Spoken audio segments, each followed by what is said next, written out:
अस्सलाम वालेकुम प्यारे बच्चों। तो हम एक बार फिर हाजिर हुए हैं लेक्चर नंबर 8 के साथ। 10th class chemistry chapter number 1 chemical equilibrium. तो इस कंसेप्ट डायग्राम को समझने के लिए हम सबसे पहले डिस्कस करते हैं केमिकल रिएक्शंस को।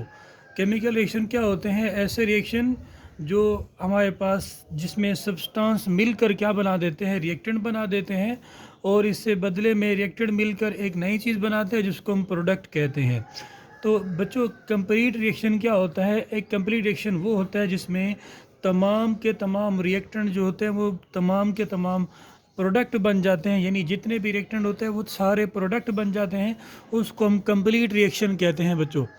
तो अब यहाँ पर हमारे पास केमिकल रिएक्शन की दो टाइप्स लिए जाती हैं।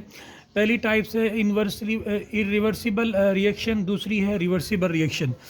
रिवर्सिबल रिएक्शन क्या होता है? ऐसा रिएक्शन जो दोबारा अपनी हालत में वापस ना आए, यानी प्रोडक्ट से हम दोबारा रिएक्टेंट ना बना सके, वो इरिवर्सिबल रिएक्शन होता है। इसको हम कह सकते हैं कि जो सिंगल एरो से रिप्रेजेंट होता है ये रिएक्शन, इसको हम कह सकते हैं कि रिएक्शन कंप्लीट हो जाएगा, यानी सिंगल रिएक्शन की तरफ जाएगा। यानी C+O2 ये हमारे पास कोई रिएक्शन है तो ये CO2 बना देगा बच्चों। तो अब ये रिएक्शन कंप्लीट हो गया है, तो अब ये दोबारा CO2 टूटकर ये नहीं बना सकता, तो इसका मतलब ये इरिवर्सिबल है। इस तरह दूसरी की क्या है? Reversible reaction. रिवर्सिबल रिएक्शन क्या होते हैं? ऐसे रिएक्शन जिसमें प्रोडक्ट जो है कैन रिकम्बाइन, प्रोडक्ट दोबारा रिकम्बाइन होकर टूट कर क्या बना सकता है? रिएक्टेंट बना सकता है, उसको हम रिवर्सिबल कहते हैं। और ये दोनों डायरेक्शन में जा सकता है, रिएक्टेंट से प्रोडक्ट में भी और प्रोडक्ट से रिएक्टेंट के भी। फॉर एग्जांपल इसके अगर आप एग्जांपल देखें, जैसे कि H2 है हमारे पास, I2 है, और ये ऐसे रिएक्शन होगा जिसको हम कह सकते हैं ये 2HI, जिसको हम हाइड्रोजन आयोडाइड भी पढ़ते हैं। आयोडीन का कलर पर्पल होता है। इसके अलावा इक्विलिब्रियम एस्टेब्लिश हो सकता है, यानी जब हमारे पास इक्विलिब्रियम एस्टेब्लिश होगा तो क्या हो सकता है, यानी इसमें अगर हम देखें तो इक्विलिब्रियम एस्टेब्लिश होता है क्योंकि इसके पास 100% मिकदार होती है। जब खर्च होते होते यहाँ पर 50 रह जाती है और यहाँ 50 प्रोडक्ट बन चुका होता है तो KC आ जाती है। तो KC को हम इक्विलिब्रियम एस्टेब्लिशमेंट कहते हैं। जब KC आ जाएगी तो हम कह सकते हैं कि rate of reaction are equal but opposite direction. तो हम ये कह सकते हैं कि रिएक्टेंट से जो प्रोडक्ट बन रहे हैं और प्रोडक्ट से दोबारा जो रिएक्टेंट बनेंगे, यानी 50 के बाद अगर 51 होगा, 52 हमारे पास प्रोडक्ट बन जाएगा और रिवर्स की तरफ जाना शुरू कर देगा। तो जो रिएक्टेंट जो है वो प्रोडक्ट बना रहा है जितने वक्त में, फिर उतने वक्त में क्या होगा, दोबारा से प्रोडक्ट रिएक्टेंट बना देंगे। तो इसको हम कह सकते हैं रेट, यानी टाइम दोनों का क्या होगा, सेम होगा, लेकिन डायरेक्शन जो है वो हमारे पास अपोजिट है। तो रेट ऑफ फॉरवर्ड जिसको हम कहते हैं, इसको रेट ऑफ रिवर्स कहते हैं।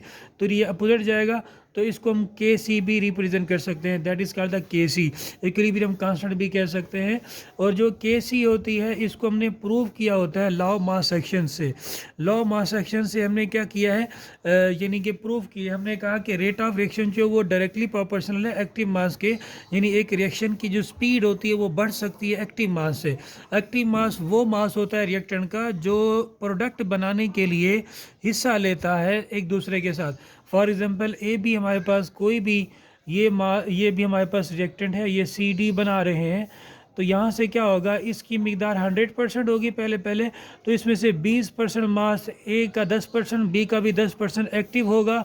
एक्टिव होकर मिलकर ये 10% CD बना देगा।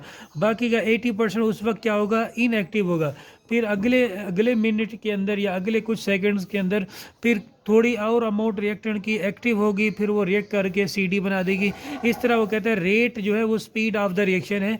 जितना एक्टिव मास बढ़ेगा, यानी जितना रिएक्टेंट बढ़ाएंगे उतना उसका स्पीड यानी बढ़ेगी CD की। तो ये है लॉ ऑफ मास एक्शन। इसको किसने प्रूव किया था? गुल्डबर्ग और वेग ने 1869 के अंदर हमने इसको गुल्डबर्ग के अंदर देखा था। अब इसकी जो ये भी इसने KC प्रूव की थी। अब KC के ज़रिए हम क्या करते हैं, numerical value of KC produce करते हैं जो प्रिडिक्ट करता है किसको, डायरेक्शन ऑफ ए रिएक्शन को। जो ये जो KC वैल्यू है इसको हम पेशीन को ही कर सकते हैं, दो चीज़ों से मालूम कर सकते हैं। एक है डायरेक्शन ऑफ रिएक्शन, दूसरी एक्सटेंट ऑफ रिएक्शन।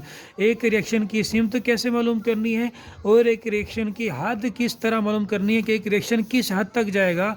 तो डायरेक्शन ऑफ रिएक्शन मालूम करने के लिए हम क्या करेंगे बच्चों, कि रिएक्टेंट या प्रोडक्ट के अंदर हम क्या करेंगे, concentration of amount of reactant या प्रोडक्ट ऐड करेंगे रिएक्शंस के अंदर, जिससे हम QC या KC की वैल्यू मालूम कर सकते हैं। क्यू सी जो होगा वो लेस देन होगा के सी से, जिसमें रिएक्शन प्रोसीड फॉरवर्ड, और क्यू सी जो होगा वो ग्रेटर देन के सी रिएक्शन प्रोसीड रिवर्स, जिसको हम अटेन टू इक्विलिब्रियम, ये भी अटेन करेगा इक्विलिब्रियम को। अगर क्यू सी बराबर आ जाए के सी के तो इसको हम कह सकते हैं ये इक्विलिब्रियम में है।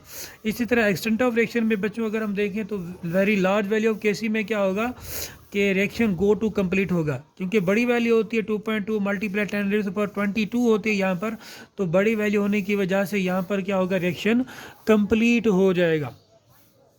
यहाँ पे रिएक्शन के सी का जो है वो कंप्लीट हो जाएगा, 2.2 मल्टीप्लाई 10⁻22 होती है। और यहाँ पर ये जो हमारे पास के सी की जो वैल्यू है वो हमारे पास 3.0 मल्टीप्लाई 10⁻⁹ होती है।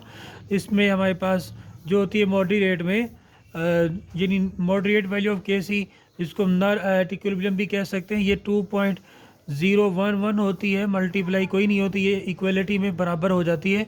अब स्मॉल वैल्यू ऑफ के सी में क्या होता है, बहुत छोटी वैल्यू -9 आया हुआ है, तो -9 की वजह से ये जो वैल्यू होती है कभी कभी ये रिएक्शन मुकम्मल तौर पर कंप्लीट होता ही नहीं है, नेवर कंप्लीट।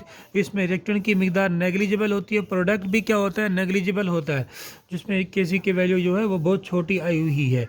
इस तरह अगर हम के मॉडरेट वैल्यू ऑफ के सी देखें तो वो इक्विलिब्रियम में होती है, इसमें रिएक्टेंट की प्रोडक्ट की मिकदार क्या होती है बच्चों, बराबर होती है। तो इन तीनों वैल्यू को हमने देख लिया, तो इंशाल्लाह नेक्स्ट हम देखेंगे इसके एमसीक्यूज़, इस चैप्टर के एमसीक्यूज़ को हम डिस्कस करेंगे। तब तक के लिए अल्लाह हाफिज़।